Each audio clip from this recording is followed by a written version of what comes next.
Dr. Alexander Reeves had been staring at the same protein sequence for 3 hours when the emergency klaxon decided to give his eardrums a proper workout. He jerked back from his microscope so violently that his coffee mug performed an impressive pirouette before shattering against the lab wall, leaving a Jackson Pollock interpretation in synthetic caffeine. "Well, that's just perfect," he muttered, watching brown droplets drip from his notes. "There goes my theory on Rigelian enzyme structures." The station's intercom crackled to life with Commander Torres's voice, which somehow managed to sound both urgent and annoyed simultaneously. "All senior staff to the docking bay. We have an unidentified vessel requesting emergency assistance." Alexander sighed and pushed himself away from the workstation. 3 months aboard the research station Prometheus, and this was the most excitement they'd had since Chief Engineer Rodriguez had accidentally programmed the food synthesizer to produce nothing but lime-flavored protein bars for a week. He still had nightmares about that particular shade of green. The corridors hummed with their usual mechanical symphony as he made his way through the station's sterile white passages. Prometheus wasn't exactly built for comfort. More like a flying laboratory with delusions of grandeur. The walls were lined with monitoring screens displaying everything from stellar cartography to the atmospheric composition of nearby planets, most of which looked about as hospitable as a vacuum cleaner convention. He arrived at the docking bay to find the usual suspects gathered around the main viewing portal. Commander Torres stood with her arms crossed, looking like she was personally offended by the interruption to her perfectly scheduled day. Chief Medical Officer Dr. Sarah Kim was already reviewing her portable scanner, probably calculating how many beds she'd need to clear in the medical bay. And there was Rodriguez, still looking slightly green around the gills, though that might have been residual trauma from the protein bar incident. "What's our situation?" Alexander asked, squeezing between 2 junior officers who were pressed against the viewing window like kids at an aquarium. "Small craft, heavily damaged," Torres replied without taking her eyes off the approaching vessel. "No response to standard hail frequencies. It's barely holding together, looks like it's been through a plasma storm, maybe worse." Through the reinforced transparent aluminum, Alexander could see what looked like the universe's most pessimistic interpretation of a spacecraft. The vessel was roughly egg-shaped, if the egg had been dropped from orbit and then used as target practice by a particularly vindictive asteroid field. Scorch marks covered its hull, and what might have once been elegant curves were now dented and twisted into something that resembled abstract art having a very bad day. "Life signs?" "Dar?" Kim asked, her scanner beeping softly as she tried to penetrate the craft's hull. "That's the weird part," Rodriguez chimed in, consulting his own instruments. "I'm reading one humanoid life form, but the energy patterns are, well, they're not exactly standard human." "Define, not exactly standard," Alexander said, his xenobiology training kicking into high gear. Rodriguez scratched his head, leaving his graying hair even more disheveled than usual. "It's like reading human biosignatures through a funhouse mirror.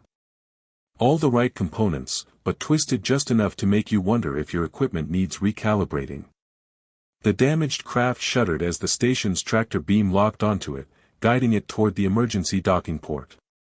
Alexander watched the slow, careful ballet of machinery as the ship was drawn into the bay's protective embrace.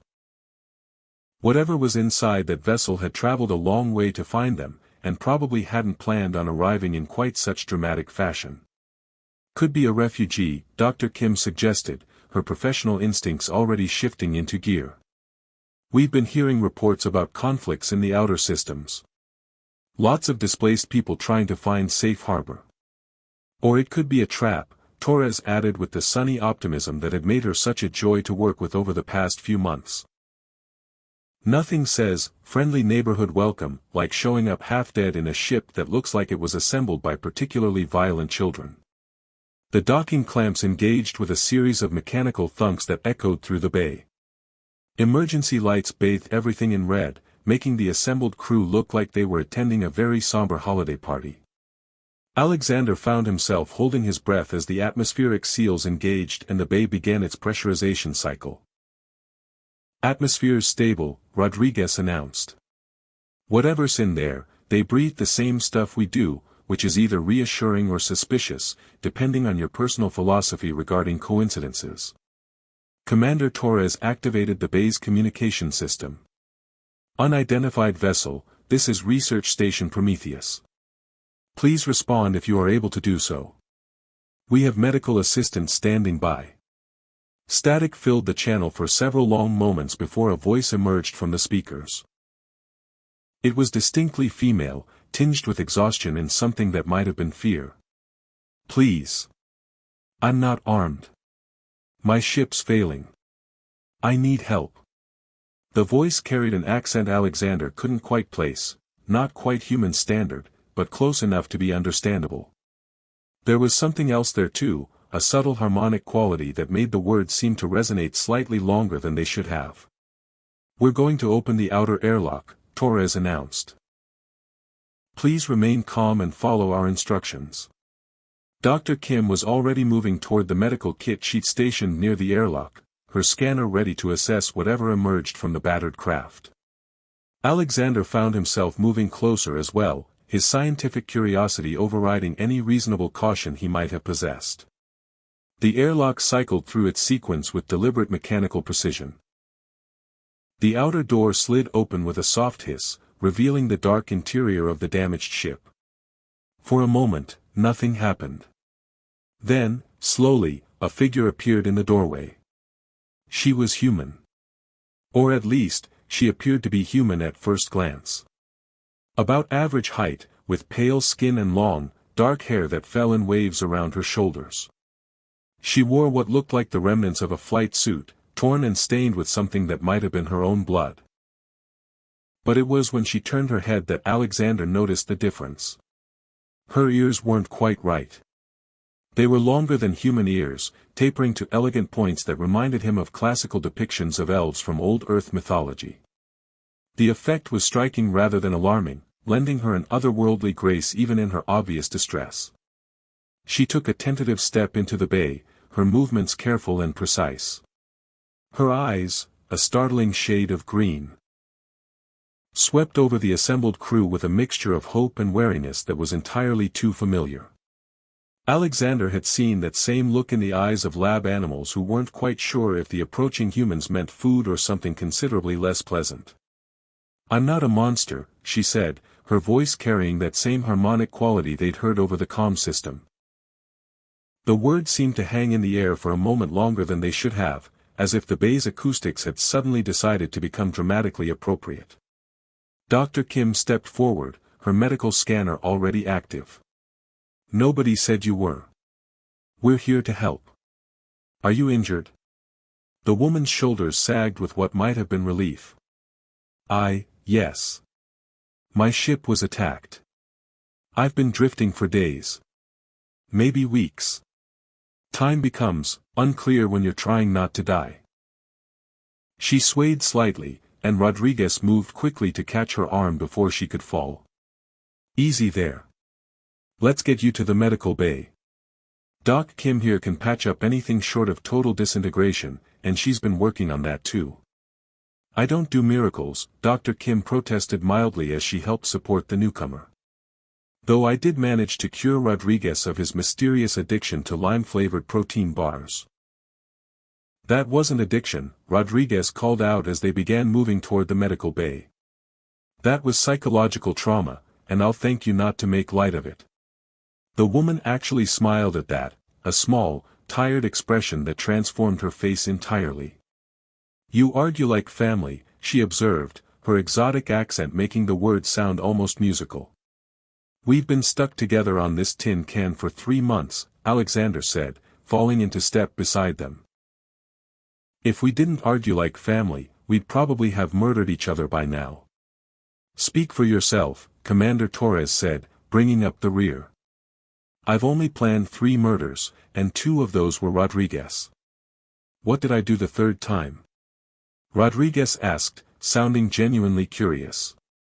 You haven't done it yet, Torres replied with a grin that was probably meant to be reassuring. But I have faith in your ability to irritate me creatively. The woman's smile widened slightly, and for a moment the exhaustion seemed to lift from her features. "I think I'm going to like it here," she said softly. As they made their way through the station's corridors, Alexander couldn't shake the feeling that their quiet research mission had just become significantly more complicated. But watching the way the mysterious woman's shoulders gradually relaxed as she absorbed their casual banter, he found himself thinking that complicated might not necessarily be a bad thing. After all, the protein sequence analysis could wait. It wasn't every day that someone literally dropped out of the sky to remind them that the universe was full of surprises, some of which even came with pointed ears and voices that sounded like music made manifest. The medical bay doors slid shut behind them with a soft whisper, sealing away the stars and leaving them with questions that would need answers, a mystery that would need solving, and a stranger who claimed she wasn't a monster. In Alexander's experience, anyone who felt the need to make that particular disclaimer usually had a very interesting story to tell. The woman had chosen the name Vera, which she explained meant truth, in one of the ancient languages of her homeworld. Alexander found this either deeply meaningful or slightly pretentious, depending on how much coffee he'd consumed that morning. Today, sitting across from her in the station's small recreational lounge, he was leaning toward meaningful, though that might have been because she just made the food synthesizer produce something that actually resembled chocolate cake. "So let me get this straight," he said, poking at the suspiciously perfect slice with his fork. "Your people are called the Stellari, you can sense emotions, and you're running from some kind of galactic persecution campaign. Did I miss anything important?"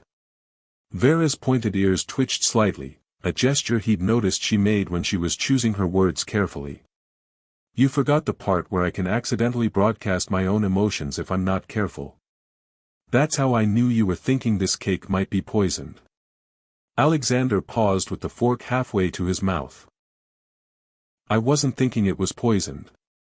I was thinking it looked too good to be real." "Same emotional signature," she said with a shrug. "Suspicion, caution, and a little bit of hope. Very distinctive pattern." He took a bite of the cake, which turned out to taste exactly like his grandmother's recipe from Earth. His surprise must have been obvious, because Vera smiled and made a sound that was almost, but not quite, like a cat purring. She immediately clapped her hands over her mouth, her green eyes going wide with embarrassment. The purring stopped abruptly. "Did you just?" Alexander began. "No," she said quickly, her voice muffled by her hands. "Because it sounded like, it absolutely did not. Vera, you were purring." She lowered her hands slowly, her cheeks flushed with what he assumed was the Stellari equivalent of a blush. "It's an involuntary response to contentment.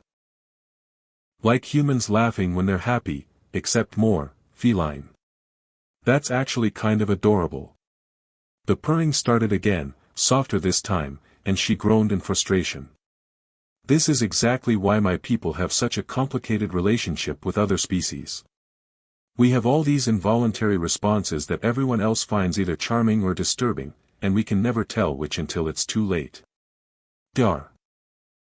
Kim chose that moment to walk into the lounge, carrying a steaming mug and wearing the expression of someone who'd been wrestling with particularly stubborn medical data. She stopped short when she noticed Vera's flushed face and Alexander's amused grin. "Am I interrupting something?" she asked, raising an eyebrow. "Vera was just explaining Stellari physiology," Alexander said, trying to keep his tone academic and failing miserably. "Ah. Dar." Kim settled into a chair and took a sip of her coffee. "The purring thing?" Vera's ears drooped slightly. "You noticed that too?" "Sweetie, I'm a doctor. I notice everything. Also, the audio pickups in the medical bay are very sensitive. You purred for a solid 10 minutes yesterday while I was running the bone density scan." "The medical bed was very comfortable," Vera mumbled. "And warm," Dr. Kim added with a knowing smile. "You kept gravitating toward the thermal regulators. I had to recalibrate the room temperature twice." Alexander found himself grinning. "So you're basically a space cat." "I am a proud member of an ancient and sophisticated civilization," Vera said with as much dignity as she could muster. We have mastered interstellar travel, developed complex empathic abilities, and created art forms that can literally move people to tears. Space Cat, Alexander repeated. She crossed her arms and glared at him, but the effect was somewhat undermined by the way her ears had perked up again. Your emotional signature right now is approximately 60% amusement and 40% affection. It's very annoying. Affection? Alexander felt his own cheeks warming. Don't read too much into it, Vera said quickly. Humans have elevated baseline affection levels compared to most species. You probably feel the same way about your coffee mug. Dar. Kim snorted with laughter. Oh, honey, you're reading that wrong. Trust me, I've seen Alex's emotional responses to his coffee mug, and this is definitely not the same thing. Could we possibly change the subject? Alexander asked, wondering when his personal feelings had become a topic of scientific discussion. Certainly, Commander Torres said, entering the lounge with her usual impeccable timing. Let's talk about the 3 Galactic Federation patrol ships that just dropped out of hyperspace and are requesting permission to board. The temperature in the room seemed to drop several degrees. Vera went very still, her face losing what little color it had regained. They're looking for refugees, Torres continued, consulting her datapad. Specifically, they're searching for displaced persons from the Stellari system. Apparently, there's been some kind of administrative error, and they need to process any survivors for proper relocation. Administrative error, Vera repeated flatly. That's what they're calling it, Torres said. Though between you and me, when the military shows up to fix administrative errors, it usually means someone important changed their mind about something. Vera stood up slowly, her movements careful and controlled. I need to surrender myself to them. Like hell you do, Alexander said, surprising himself with the vehemence in his voice. They're not going to stop looking, Vera said. And I won't put you and your crew at risk. You've been kind to me, but I knew this was temporary. Temporary my ass, Dr. Kim said, setting down her coffee with enough force to slosh it over the rim.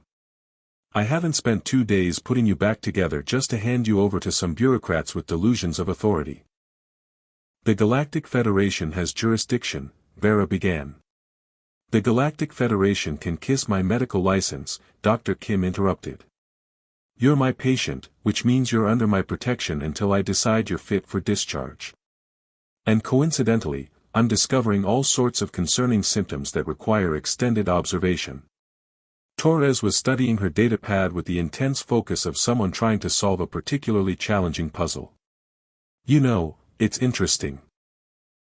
They're asking about Stellari refugees, but they haven't actually specified that they know we have one aboard. Meaning? Alexander asked. Meaning maybe someone fell asleep during their intelligence briefing. Rodriguez, how's our sensor stealth holding up? Rodriguez's voice crackled over the intercom from the engineering section. Like a politician's promise during election season, looks good from the outside, but don't examine it too closely. Can you make it look like we're running standard research protocols? Maybe some kind of biological survey that would explain any unusual life sign readings. Give me 10 minutes and I can make it look like we're studying the mating habits of Alterian space slugs if you want. Vera was staring at them with an expression that managed to combine gratitude, confusion, and something that might have been hope. You're going to lie to the Galactic Federation for me? We're going to creatively interpret our research mandate, Torres corrected. There's a difference. Mostly involving paperwork. Besides, Dr. Kim added, you're technically a first contact situation.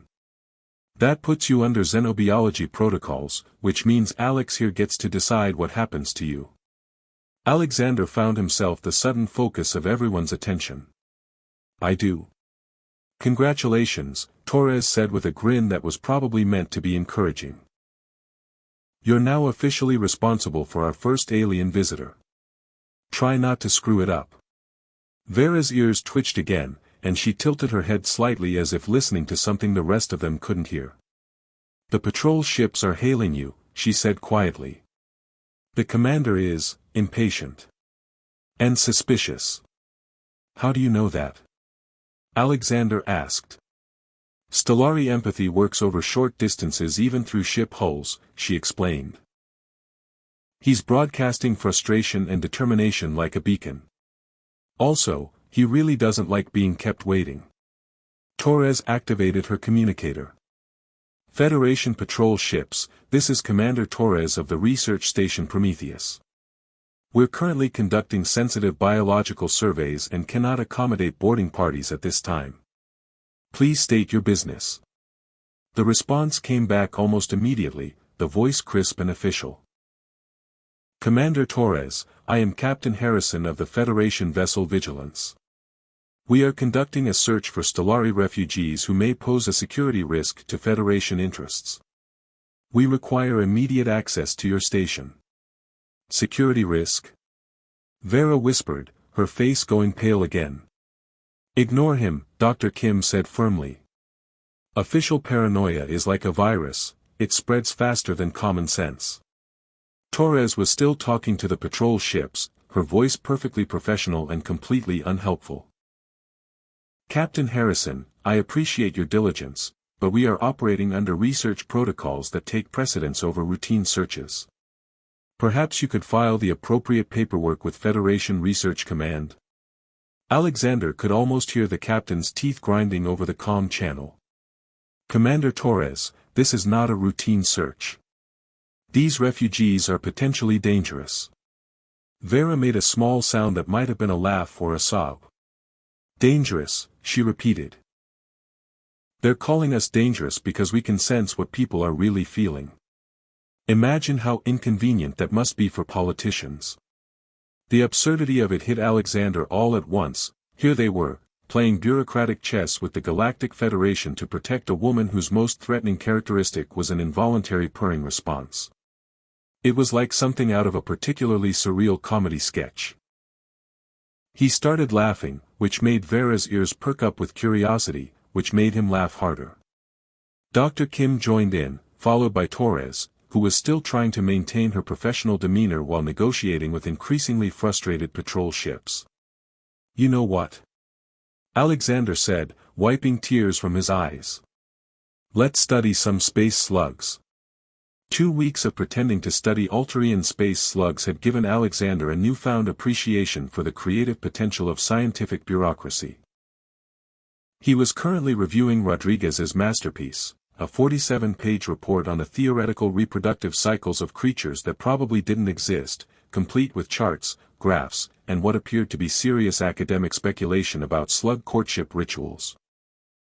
This is either brilliant or completely insane, he told Rodriguez, who was sprawled across one of the lab chairs with the satisfied expression of someone who just pulled off an elaborate practical joke on the entire Galactic Federation. Por qué no los dos? Rodriguez replied, not bothering to open his eyes. I particularly enjoyed the section about their complex mating dances. Did you know that male Alterian space slugs supposedly perform interpretive ballet to attract mates? You made that up. I made all of it up. That's the beauty of studying non-existent creatures, no one can prove you wrong because there's nothing to be wrong about. Alexander was about to respond when the lab door chimed and Vera glided in with that peculiar grace she'd been displaying more frequently lately. She moved like she was floating slightly above the ground, each step perfectly balanced and utterly silent. It was beautiful and slightly unnerving, especially when she did it unconsciously. The Federation ships are leaving, she announced, settling into a chair with fluid precision. Captain Harrison is radiating frustration and confusion, but also resignation. I think he's given up. Hallelujah, Rodriguez said, finally opening his eyes. I was running out of creative ways to describe slug biology. Do you know how hard it is to invent 17 different types of mucus? I can imagine, Vera said solemnly, though Alexander caught the slight twitch at the corner of her mouth that suggested she was fighting back laughter. So what happens now? Alexander asked, realizing that they'd all been so focused on keeping Vera hidden that no one had really discussed what came next. Vera's expression grew thoughtful. I don't know. I've been a refugee for so long that I'm not sure I remember how to be anything else. The Stellari homeworld is gone. The colonies are either destroyed or under Federation control. I don't have anywhere to go. You could stay here, Alexander heard himself say, then immediately wondered where that had come from. On a research station? Vera raised an eyebrow, which was an interesting look with the pointed ears. Doing what, exactly? I'm not a scientist. You could learn, he said, feeling slightly desperate and not entirely sure why. We could teach you. Dar. Kim already says you're the best patient she's ever had for staying still during medical scans. That's because the scanner beds are warm and comfortable, Vera protested. It's not exactly a marketable skill. Rodriguez sat up with the sudden energy of someone who just had what he considered a brilliant idea. Actually, it kind of is. Do you have any idea how hard it is to get accurate readings when patients keep fidgeting? You could revolutionize medical diagnostics just by teaching other species how to hold still properly. The galaxy's first professional medical scan consultant, Alexander added, getting caught up in the absurdity of the idea. Dr. Vera, specialist in therapeutic stillness. Vera was making that soft purring sound again, which had become Alexander's favorite indicator that she was genuinely amused. You're both ridiculous, she said, but she was smiling. Ridiculously brilliant, Rodriguez corrected. There's a difference. The intercom crackled to life with Commander Torres's voice. All senior staff to the observation deck. We've got something interesting on the long-range sensors. Alexander groaned. Please tell me it's not more Federation patrol ships. Different kind of interesting, Torres replied. Just get up here. The observation deck was Prometheus's one concession to aesthetics over function. A transparent dome that provided a panoramic view of the surrounding space. Usually, the view consisted of stars, the occasional asteroid, and the distant glow of the Rigel system. Today, there was something else entirely. A massive structure hung in space about 2 million kilometers away, roughly spherical and covered in what looked like geometric patterns that hurt to look at directly. It was easily 10 times the size of the research station, and it was rotating slowly on multiple axes in a way that seemed to defy several laws of physics. Well, that's new, Dr. Kim observed, pressing her face against the observation window like a child at a zoo. It appeared about an hour ago, Torres explained. No hyperspace signature, no energy discharge, no warning. It was just suddenly there. Vera had gone very still beside Alexander, her face pale and her eyes fixed on the structure. That's a Stellari sanctuary ship, she said quietly. What now? Rodriguez asked. My people built them as deep space refuges, Vera explained, her voice barely above a whisper. They're designed to exist outside normal spacetime when threatened, then return when it's safe. I thought they were all destroyed. How many people could something like that hold? Alexander asked. Thousands. Maybe tens of thousands. Vera's hands were trembling slightly. If there are other survivors. The communication console beeped with an incoming transmission. Torres moved to answer it, but Vera caught her arm. Wait, she said. Let me.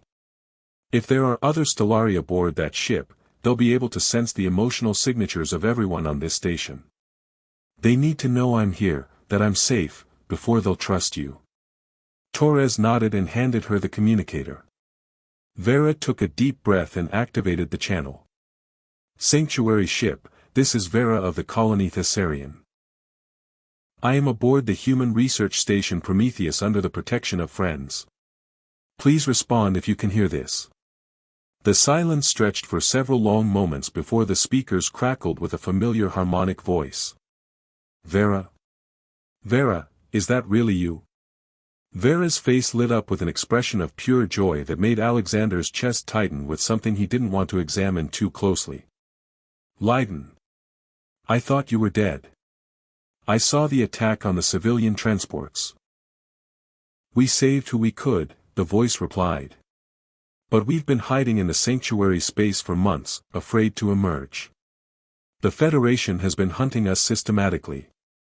When we detected your emotional signature on the human station, we thought it might be a trap. It's not a trap, Vera said firmly. These humans are good people. They've protected me from the Federation patrols, and they're willing to help. That's very generous of them, came another voice, older and carrying more authority. But we cannot ask civilians to risk themselves for us. We've already brought too much danger to too many innocent people. Commander Torres stepped forward and activated her own communicator. This is Commander Torres of the research station Prometheus. You're welcome to dock with our station if you need supplies or medical assistance. We're operating under Federation research protocols, which gives us some diplomatic immunity. Commander Torres, the older voice replied, I am Elder Kessin of the Stellari Council. We appreciate your offer, but our presence would endanger your mission and your crew. The Federation considers us terrorists now, simply because our empathic abilities make their lies transparent. With all due respect, Elder Kessin, Torres replied, the Federation can file a formal complaint with my superiors if they don't like our research methods. As far as I'm concerned, you're a first contact situation, which makes you Alexander's responsibility. Alexander found himself suddenly the focus of attention from both his crew and what was apparently an entire ship full of refugee aliens. He said eloquently. Very professional, Rodriguez whispered. Really inspiring confidence there, document. What Commander Torres means, Alexander said, shooting Rodriguez a dirty look, is that we're xenobiologists. Meeting new species and studying their cultures is literally our job. If the Federation has a problem with us doing our job, they can take it up with the Scientific Council. Vera was looking at him with an expression that made his heart do something complicated and probably medically inadvisable. You would really do that? Risk your careers to help people you've never met? We're already doing it for you, Dr. Kim pointed out. What's a few thousand more? Elder Kessin's voice returned, tinged with something that might have been amusement. Vera, your human friends are either very brave or completely insane. Both, Vera said without hesitation. It's one of their most endearing characteristics. Hey, Alexander protested. We prefer courageously optimistic. That's just a fancy way of saying crazy, Torres observed. The sanctuary ship's communication channel filled with what sounded like multiple voices conferring in the background, too fast and harmonically complex for Alexander to follow. Finally, Elder Kessin spoke again. Commander Torres, we accept your offer of assistance. But I want you to understand the risks you're taking. The Federation will not forgive this easily. Let me worry about the Federation, Torres replied. Right now, my biggest concern is whether our docking facilities can handle a ship that size. We can adjust our configuration to match your docking systems, Elder Kessin assured her. Stellari technology is quite adaptable. Rodriguez was already pulling up engineering schematics on his portable display. This is either going to be the most interesting docking procedure in the history of space travel, or the most spectacular disaster. Possibly both. Optimistically courageously, Alexander added. Vera laughed, a sound like wind chimes in a gentle breeze, and the tension in the observation deck seemed to ease slightly. Outside the window, the massive sanctuary ship had begun to change shape, its geometric patterns shifting and realigning as it prepared to dock with their much smaller research station. You know what? Dr. Kim said, watching the transformation with professional fascination. I think I'm going to need a bigger medical bay. The Stellari sanctuary ship had been docked to Prometheus for exactly 3 days, and Alexander was beginning to understand why his grandmother used to complain about houseguests who stayed too long. Not that he minded the Stellari themselves, they were unfailingly polite, endlessly curious about human culture, and possessed an almost supernatural ability to fix anything that was broken. The problem was that there were 2,000 of them, and Prometheus had been designed for a crew of 12. I found 3 more Stellari sleeping in the hydroponics bay this morning, Rodriguez announced, looking frazzled as he entered the overcrowded mess hall. They said the tomato plants make excellent companions for meditation. I didn't have the heart to tell them those are actually experimental hybrid vegetables designed to survive in toxic atmospheres. The atmospheric processors are running at 120% capacity, Dr. Kim added, consulting her ever-present medical scanner. We're recycling air so efficiently that I'm pretty sure we're breathing the same oxygen molecules over and over again. It's like the universe's most intimate sharing experience. Commander Torres looked up from her datapad, where she'd been trying to coordinate sleeping arrangements for beings who apparently could curl up comfortably in spaces the size of storage closets. Any word from the Federation about our request for diplomatic sanctuary status? They're still processing our application, Elder Kessin replied, gliding over with that same fluid grace that Vera possessed. Which means they're trying to figure out a way to deny it without looking like they're persecuting refugees in front of the Galactic Council. Politics, Vera said with disgust, emerging from what used to be Alexander's private lab but was now serving as a nursery for 17 Stellari children. The art of making simple things complicated so complicated people can feel important. Alexander found himself staring at her as she moved through the crowded space. Over the past 3 days, Vera had transformed from a frightened refugee into something he could only describe as radiant. She moved with confidence now, her pointed ears perked up with constant alertness, and her smile came easily and often. Watching her interact with her own people, seeing her laugh at their jokes and purr contentedly during their communal meditations, he realized how much of herself she'd been holding back. It was beautiful. It was also breaking his heart in ways he hadn't expected. Alex, Dr. Kim said quietly, appearing at his elbow with the stealth that all good doctors possessed. You're broadcasting melancholy so loudly that half the Stellari in the room keep looking over here with concern. I'm fine, he said automatically. No, you're not. You're in love with someone who just got her entire people back, and you're convinced she's going to leave with them. Alexander nearly choked on his synthetic coffee. I am not, please. I'm a doctor. I can diagnose lovesickness from 3 rooms away. The question is, what are you going to do about it? Before Alexander could formulate a response that didn't involve admitting Dr. Kim was absolutely right, the station's communication system activated with an incoming transmission. Commander Torres accepted the call, and Captain Harrison's familiar voice filled the mess hall. Research Station Prometheus, this is Captain Harrison of the Federation vessel Vigilance. We have received reports of unauthorized alien contact and are returning to investigate. The mood in the room shifted instantly. Every Stellari present went perfectly still, their empathic abilities no doubt picking up the sudden spike of tension from the human crew.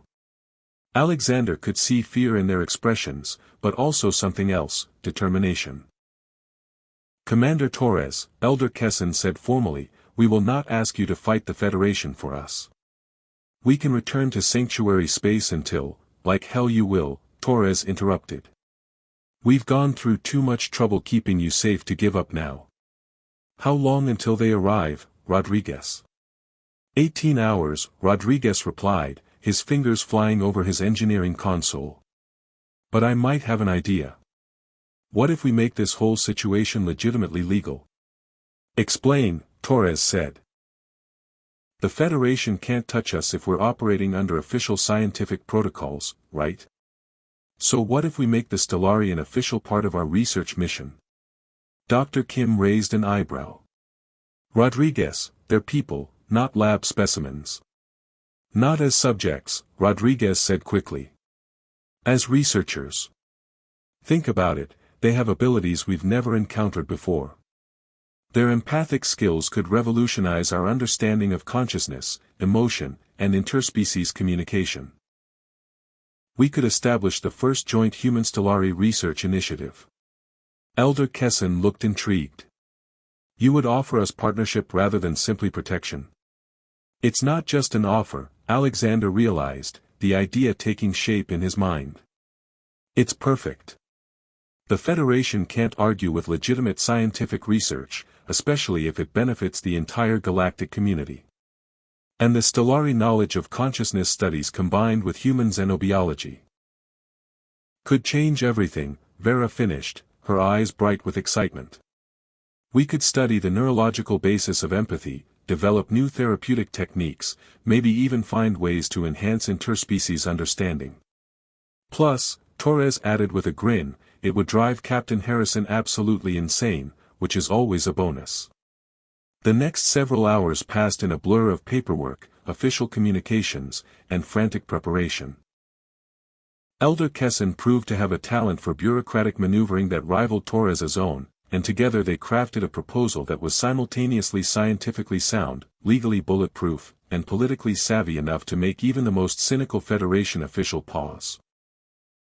When the Vigilance arrived, they were greeted not by a research station harboring refugees, but by the inaugural meeting of the Prometheus Institute for Consciousness Studies, a joint human-Stellari scientific venture with official backing from the Galactic Research Council.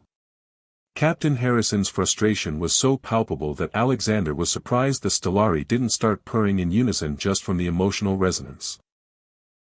"This is highly irregular," Harrison protested over the communication channel. "These aliens are potential security risks. These scientists," Torres corrected smoothly, "are our research partners in a groundbreaking study of interspecies empathy. Unless the Federation is opposed to scientific advancement that could benefit all member species." The silence that followed suggested that Captain Harrison was trying to figure out how to argue against scientific progress without sounding like a complete villain. Alexander almost felt sorry for him. Almost. "We'll be monitoring this situation closely," Harrison finally said. "Any sign of irregular activity, and we'll be back. We look forward to sharing our research findings with you," Elder Kessin replied with diplomatic politeness that somehow managed to sound completely sincere and faintly mocking at the same time. As the Vigilance departed, the mess hall erupted in celebration. Stellari and humans alike were laughing, crying, and in some cases purring with relief and joy. Alexander found himself swept up in the chaos, accepting congratulations and backslaps from beings he'd only met 3 days ago but who already felt like family. It was then that he noticed Vera standing apart from the celebration, watching him with an expression he couldn't quite read.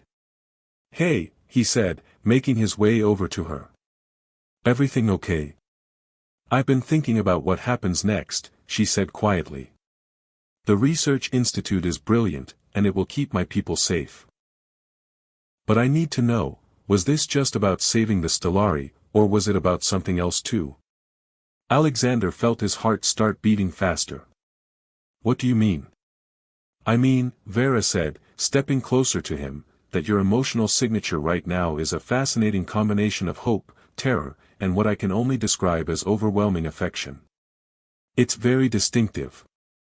You can sense all that?" "Alexander, I could sense all that from the other side of the station."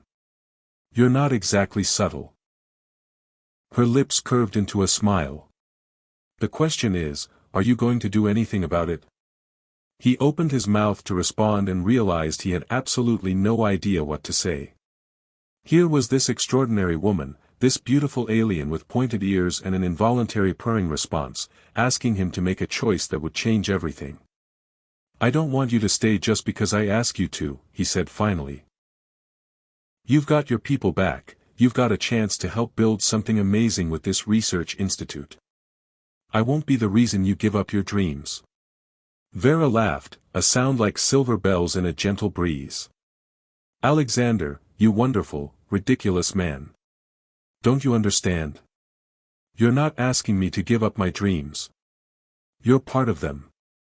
Before he could process what that meant, she stepped forward and kissed him. It was soft and sweet and tasted like starlight, and when she pulled back, he could hear her purring. "I'm not a monster," she whispered against his lips, echoing the words that had started everything.